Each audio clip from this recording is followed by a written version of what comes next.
Now with the Lakers midway through the season, over 50 games in, finding themselves barely having their heads above water at 500, Jeanie Buss is going to begin to start asking herself, when is it time to check out of this LeBron James experience?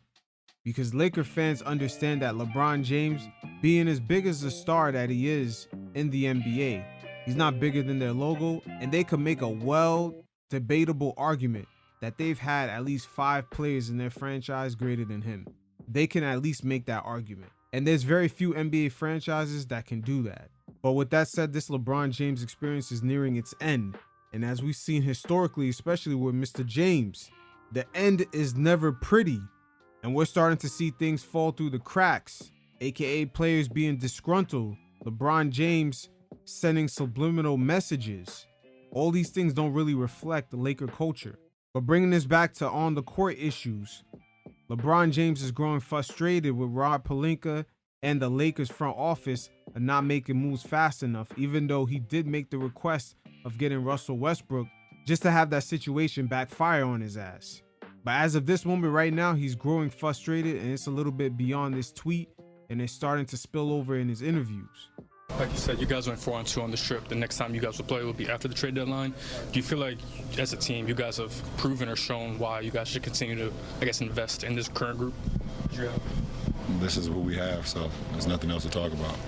Once again, just beyond the hourglass tweet, LeBron James against the Knicks in a nationally televised game. In the post-game interviews, he knew what he was doing. He threw on a Knicks towel. He's not necessarily saying he's going to join the Knicks, but he's sending shots to the Laker front office that this whole Lakers experience could be nearing its end. And speaking of this whole Laker experience, we have to put LeBron James joining them into proper perspective, because majority of the seasons outside of the championship season have pretty much been a failure. From the 2018-2019 season, LeBron James and the Lakers won 37 games and lost 45. And the following season, that was a championship season, they won 52 and lost 19 games. And it's pretty much been at 500 beyond that. As in 2020 to 2021, they won 42 games and lost 30. Then they won 33 games and lost 49. And last season, they won 43 games and lost 39, which was a season of illusions because they entered into the playoffs as a play-in team. Even though they got the victory and continued on as a 7th seed, their competition going forward was very weak. They went up against the Memphis Grizzlies, who weren't really as focused due to the incidents of Ja Morant and his off-the-court issues. Then they faced the Golden State Warriors, who in reality, because of Andrew Wiggins being out for most of that season, was a shell of themselves. And the Lakers were able to exploit not only their size, them having a really lack of athleticism, as they won that series 4-2. Then they ran into the real competition, which is the Denver Nuggets. And this is the series where people don't really talk about. You really see where the Lakers really fell in the hierarchy of just going up against competitive teams, as they were fully swept. That's why I said the last season for the Lakers was pretty much a season of illusions. They had some of the weakest competition going into that Western Conference Finals, even though coming into the playoffs as a team that had to participate in the play-in. But the frustration this season is not only brewing with LeBron, but with his teammates. We've seen Christian Wood not being happy about his role, especially with Hayes being announced as a starter over him when AD was out, and also D'Angelo Russell not fully understanding the role that the Lakers want him to play in, which is being more of a spot-up shooter. And D'Angelo Russell actually spoke on this. I get into my flow state in the pick and roll when it comes to the game.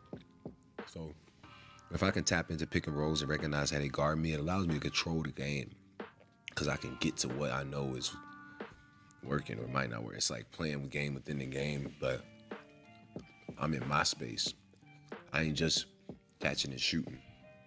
I'm in y'all space. If I miss, y'all took me out the game. Y'all just took me out the game. If I'm missing, if that's all I'm doing is catching and shooting. But if I'm getting to do what I know I can do, which honestly, I feel like that's when I'm at my best, when I just have a roller and a shooter. Somehow, some way around me, just a roller and a shooter. You put whatever else in the other 2 spots. See, what D'Angelo Russell doesn't understand right there is that LeBron James is going to be the person that he wants to be in that position. He's going to need a roller and a shooter. And you're supposed to be the shooter. AD's possibly the roller or just other guys on the team, but you're always going to be the spot-up shooter. And this has been a long time thing going with LeBron James ever since he's been in Miami. He's always needed shooters around him. That's how Pat Riley was able to build that team. But just like in Miami or whether he was in Cleveland, the last few days with LeBron James being on your team, you start to see teammates not only check out, but LeBron sends subliminals and he begins to carve this path that separates him from his teammates. And it leads to him going through the exit door. So Jeanie Buss is definitely going to have to take control of her franchise back because LeBron James at this point in his career is not really leading you to a championship. And AD has been proven that he's not that guy that's willing to put everything on his back and be that 1A and make LeBron James, because of his age, be that 1B guy. AD can't do that from night in, night out. He can do that only in spurts.